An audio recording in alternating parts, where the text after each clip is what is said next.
Hello and welcome to another episode of Storytime with Stacey. Today's story is called What the Ladybird Heard on Holiday by Julia Donaldson and Lydia Monks. So thank you to Julia, Lydia and to MacMillan Children's Books, but let's find out what this ladybird heard, shall we? What the Ladybird Heard on Holiday. One fine day in the middle of May, the ladybird went on holiday. She flew to the town to see the sights, the streets and the shops and the bright, bright lights. She saw the parks and the palace too. Then off she flew to visit the zoo. And the crocodile snapped and the tiger growled. The lion roared and the monkeys howled. The elephant trumpeted, trump, trump, trump. Humph, said the camel with the great big hump. The hyena laughed and the hummingbird whirred, but the ladybird never said a word. But the ladybird saw and the ladybird heard. She saw two men she already knew. They were Lanky Len and Hefty Hugh, and she heard them chuckle, ho, ho, ho, we're going to kidnap Monkey Joe. We'll hide till there's no one else about, then we'll pick the lock and we'll get Joe out.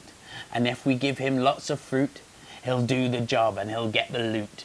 The palace isn't far at all. Monkey Joe can scale the wall. He'll find out where the queen's asleep, then tiptoe into her room he'll creep.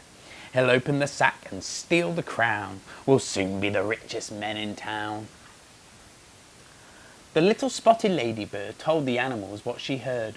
And the crocodile snapped, and the tiger growled. The lion roared, and the monkeys howled. The elephant trumpeted, trump, trump, trump. Humph, said the camel with the great big hump. The hyena cried, and the hummingbird whirred. And all of the animals, feathered and furred, said, no, no, no, no, no, no, no. We can't let them kidnap Monkey Joe. But the ladybird had a good idea, and she whispered it into Monkey's ear. Then straight away the ladybird flew to the palace and had a word with the queen's two corgis, Willow and Holly, and one said, gosh, and the other said, golly. And both the dogs agreed to do just what the ladybird told them to. At dead of night, the two bad men, Hefty Hugh and Lanky Len, checked there was no one else about.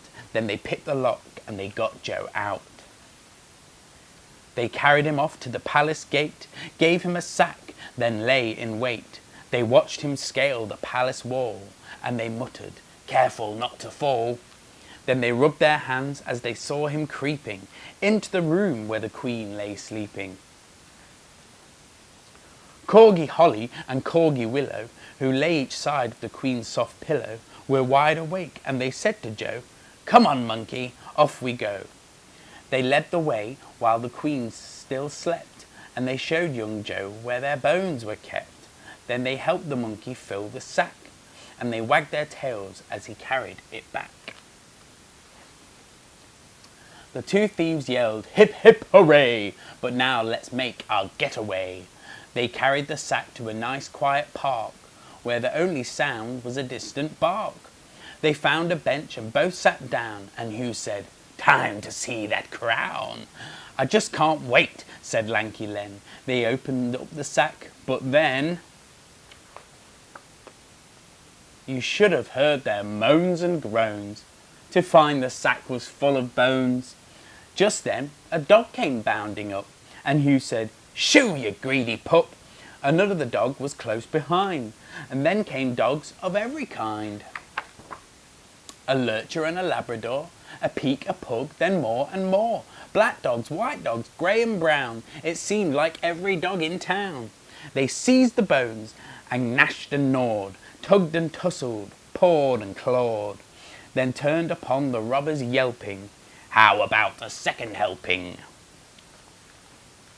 The thieves took off with leaps and bounds, pursued by all the hungry hounds, while the monkey ran and the ladybird flew, with never a stop till they reached the zoo. Then the crocodile grinned and the tiger pranced, The lion leapt and the monkey danced. The elephant trumpeted, trump, trump, trump. Hooray, said the camel with the great big hump. The hyena laughed and the hummingbird whirred, but the ladybird never said a word.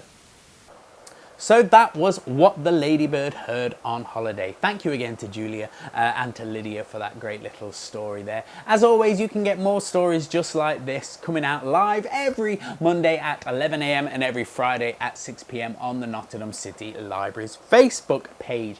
And after we broadcast them on our Facebook page, what we like to do is upload all of these stories to our YouTube channel so you can watch them in your own time and at your own pace. So the YouTube channel name is called Nottingham City Libraries. Really easy to remember, Nottingham City Libraries. Other than that, it's been lovely having you, and I'll see you again soon. Goodbye.